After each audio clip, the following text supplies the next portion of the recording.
Elections are supposed to solve problems. Thursday's poll, in particular, was custom-built to extract certainty from the chaos of Brexit. However, when we scratch the surface, it seems perfectly obvious that we are not nearing the end of the division. Indeed, far from being a destination, Friday morning is likely to be simply another waypoint on the journey to wherever it is we are going. For Scots, this is a grim truth.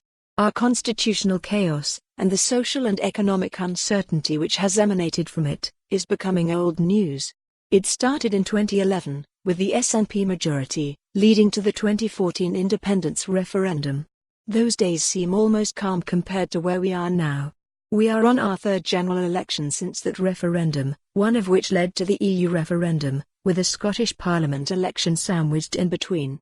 What will we be served after Friday morning? Predictions are risky at this stage. However, I think we can have near universal agreement that the only two possible outcomes are a Conservative majority and a hung Parliament. And, in an ironic twist for a nation which has long agitated for more recognition from Westminster, Scotland will almost inevitably be at the centre of both of these potential results and the outcomes which flow from them. Let us examine the Conservative majority option. It is worth saying that, credit where it is due, the Conservatives have run the most disciplined campaign of all the parties, both in the UK and in Scotland where, contrary to many previous elections, they appear to have outthought the SNP. The UK campaign has been very strictly focused on the #GetBrexitDone message which, much as it becomes tiresome for those of us who follow politics closely, is an excellent, simple, retail message right out of the Dominic Cummings #TakeBackControl playbook. It has been backed up by the simplistic spending promises on the NHS and policing, by the so-called points-based immigration system to control the border post-Brexit, and by the threat of Jeremy Corbyn and Nicola Sturgeon's two referendums in 2020.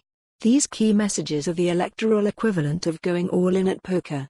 They are aimed simply and squarely at voters in left-leaning pro-Leave areas in the north of England, the Midlands and North Wales, with the bet being that the seats they gain from Labour in those places will outnumber those they presumed that message would lose in the south of England, to the Lib Dems, and Scotland, to the SNP. That is not to say that the campaign has been a paragon of electoral virtue, it emphatically has not. It has become rather a trait of the Boris Johnson government to do just enough to pass the test of truthfulness, but no more. Australian-style, points-based immigration system? True, but the Australian system is designed to get more people in, not to keep them out. More money for more on this story, visit the news article link.